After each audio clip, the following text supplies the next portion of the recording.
Now, without further ado, it is my pleasure to bring in member of lead vocalist of GayC DC, my friend Chris. Chris, how are you, sir?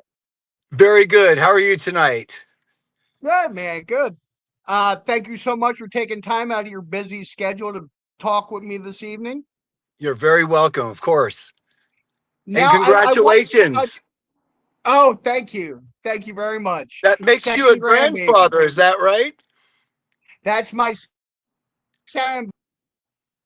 It's a bit wild because now I have two grandchildren and I also have, so it's like it's crazy. But I wanted to touch base with you. For those who probably, I mean, there were probably people with us now that listened way back when, but I want to do this as well. I want to get back into a little dig back into the beginning of Gay CDC. I know you were also involved in Pansy Division. Wanted to talk about the intro to Gay CDC. I read a couple interviews that you guys were in where it was almost it wrote itself. It was just the perfect planning. Could you walk us through that a little bit?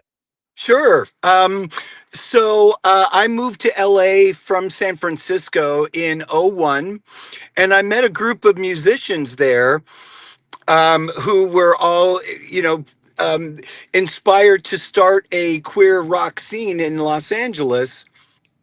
And so I kind of walked into it and went, wow, this is spectacular. There's a whole bunch of bands and different artists and stuff. And a group of them came up to me and said, we're about to put together an all gay tribute to the Go-Go's called the GayGays. Would you be game?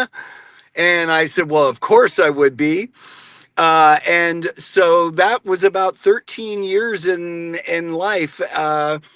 And towards the end, we decided to call it an end when the Go-Go's did their last show. So we played an after Gotcha. party for Jane Weedland.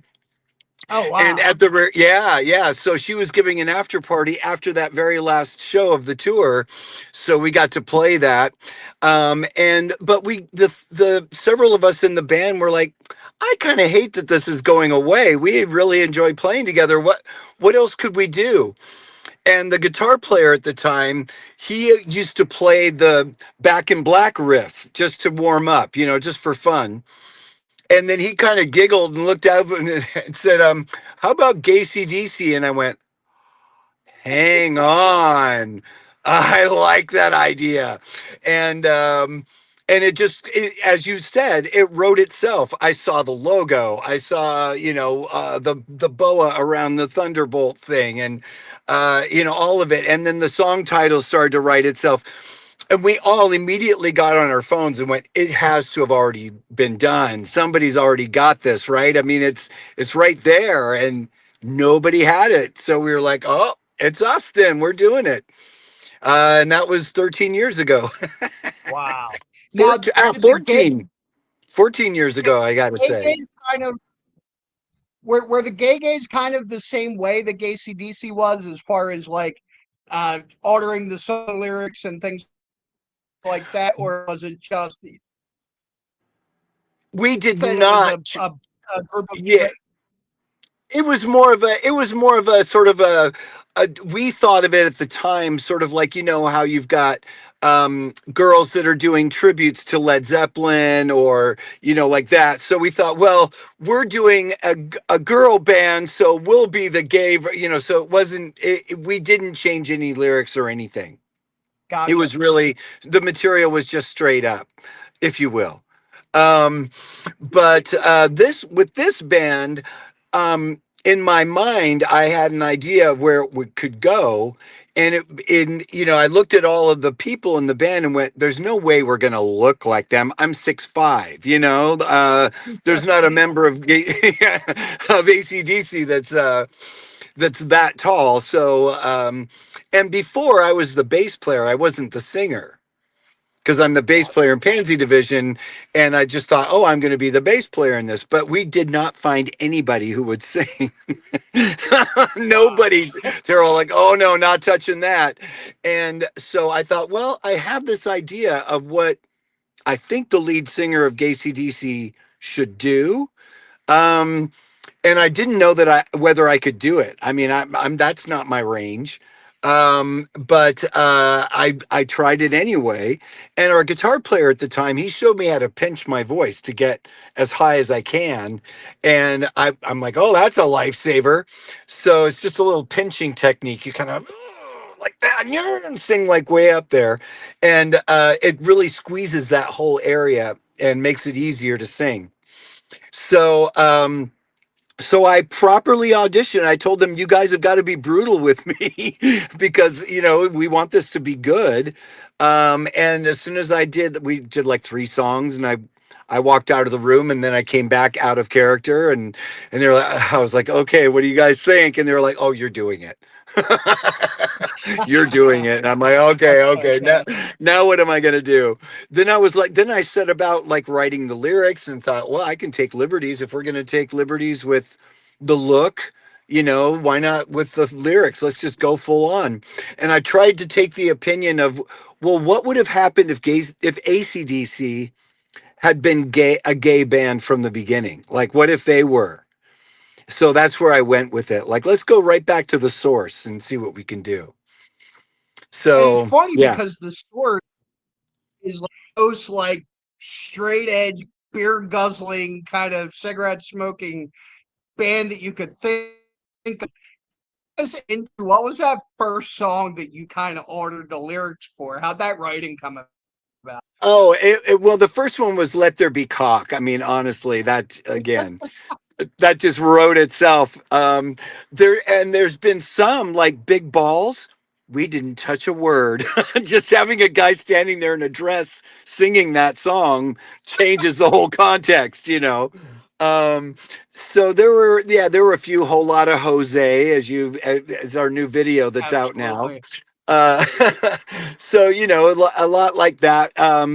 And then some we just had to like Heat Seeker. There was no actual way we could do that song without a complete rewrite. So that one had probably one of the most rewrote lyrics, rewritten lyrics.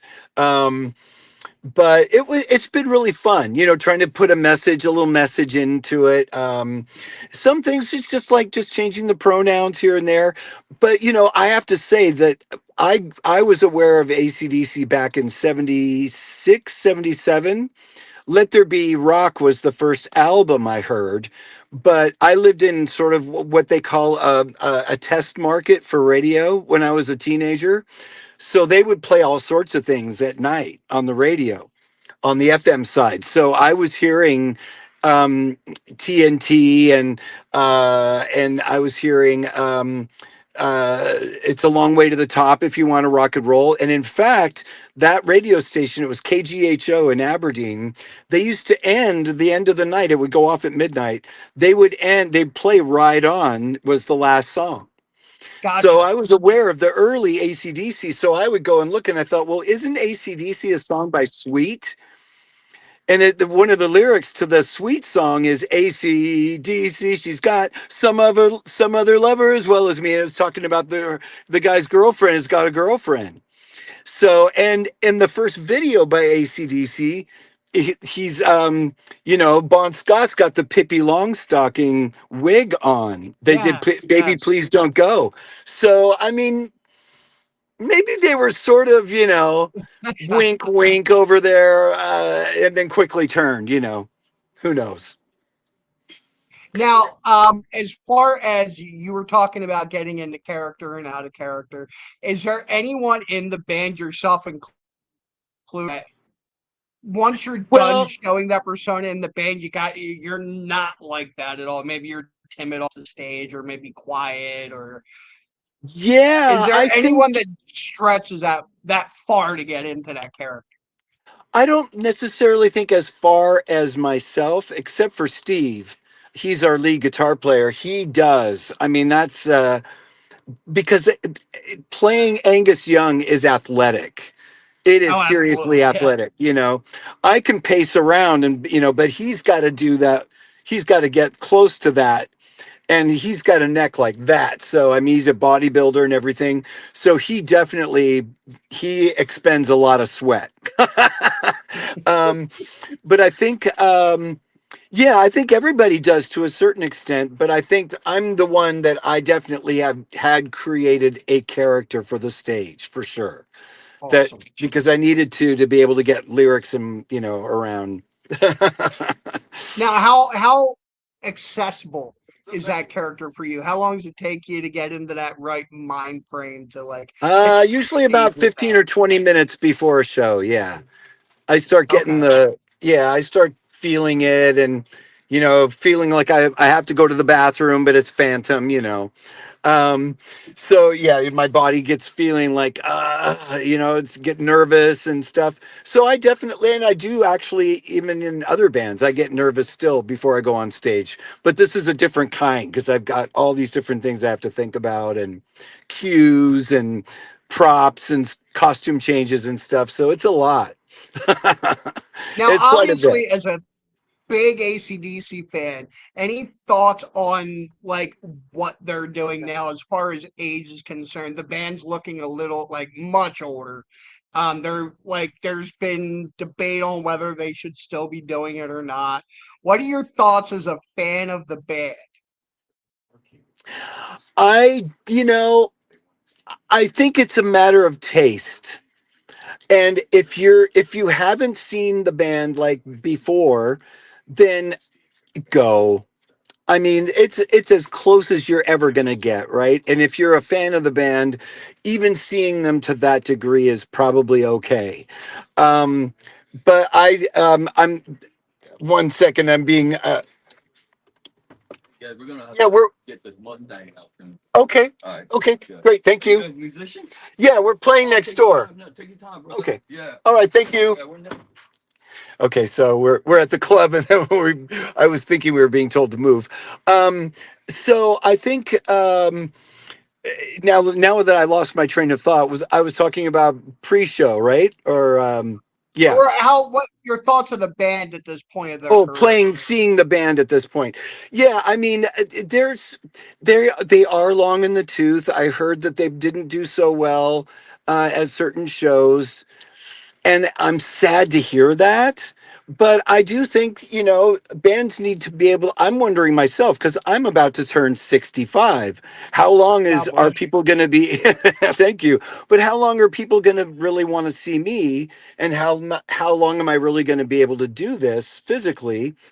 And be able to sing and all of that. But I think as long as I'm feeling like I'm enjoying it and everyone else is enjoying it, who's to say? Right, I'm in that spot right now, so I'm kind of like, you know, I want to be able to play, and because I want to be able to say, I'll die on stage. You know what I mean? Like, right, I will, I feel like I was a musician for life. I started at 14. I just thought I've always identified as a musician. I feel like I'll die ending up, with my identity as a musician. So who's to say when it's time to quit? right. I mean, I would say that if you're playing to tapes, it's probably time to quit. If you're playing to tapes, augmenting yourself, I yeah. think that's where I draw the line. If you have to play the recordings of yourself, then yeah, you're past your prime. If you can't actually get your side of the stool up, And if you need we all tapes to know prop it up. Mick Jagger probably has 30 years ahead of him. So you know, That guy, but you know what? He probably works out 5 hours a day. That's what I mean. Like his voice is a toad frog. I mean, it's like, "Ah," and yeah, but he puts in the work and he delivers no matter what. Like that's you can bank on that guy. I mean that.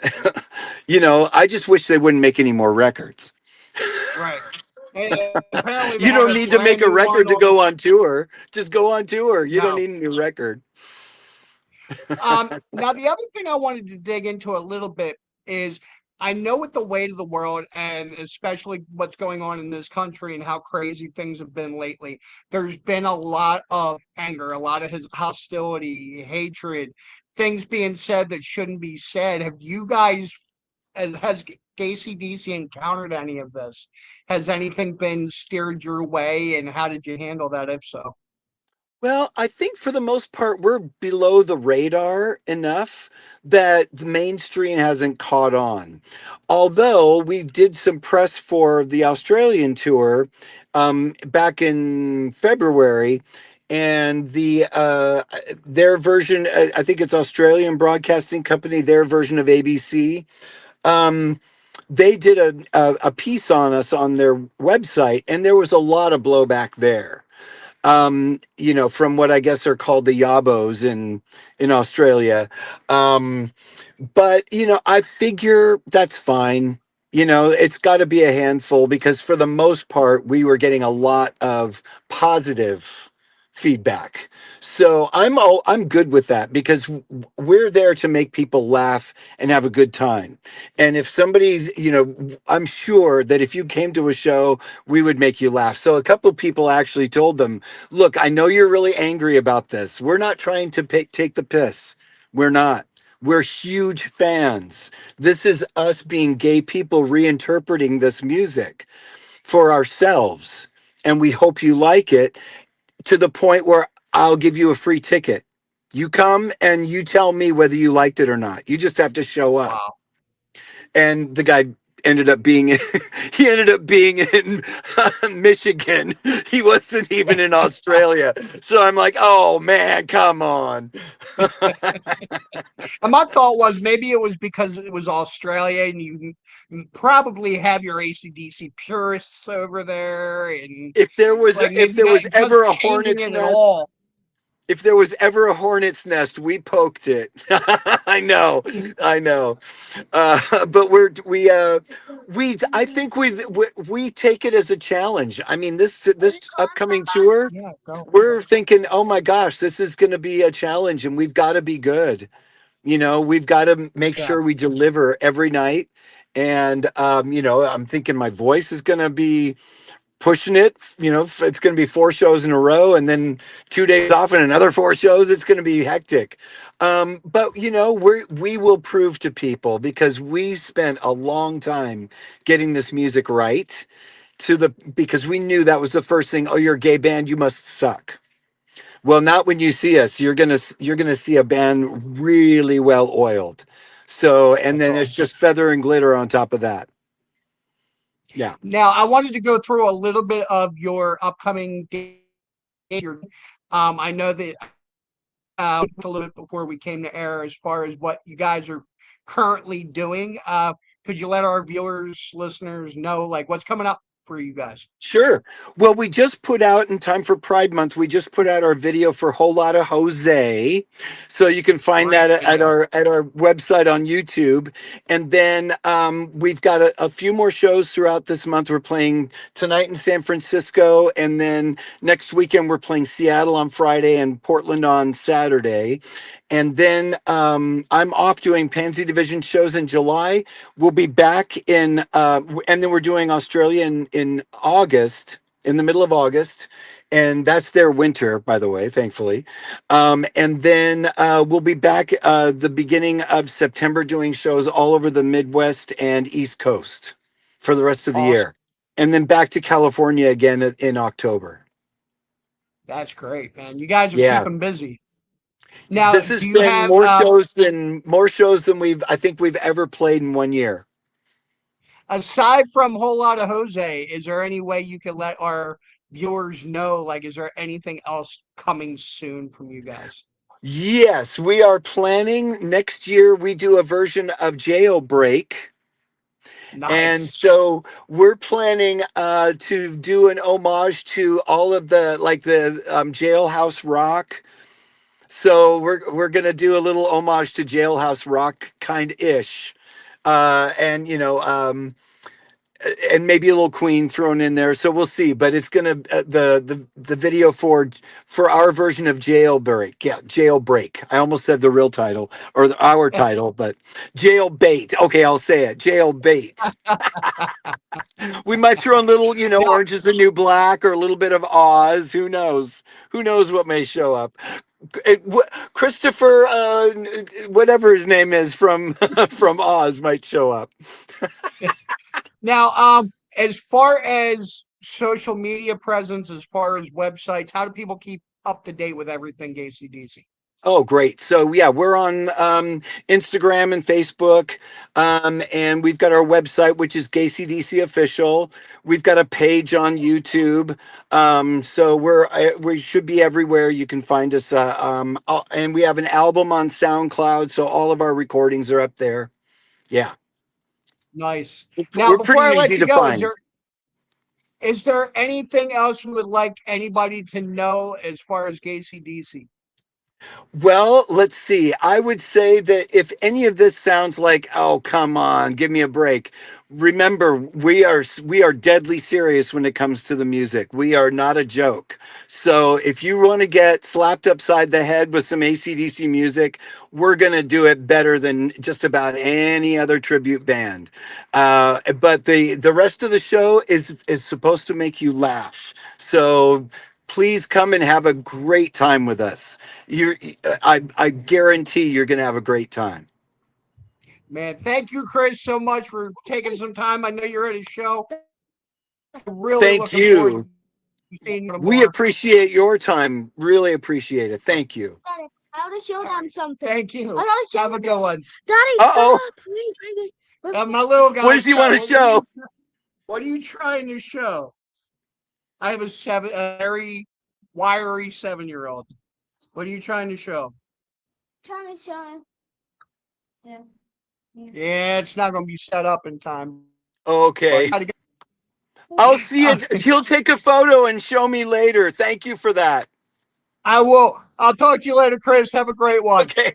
Okay. Bye-bye. See ya.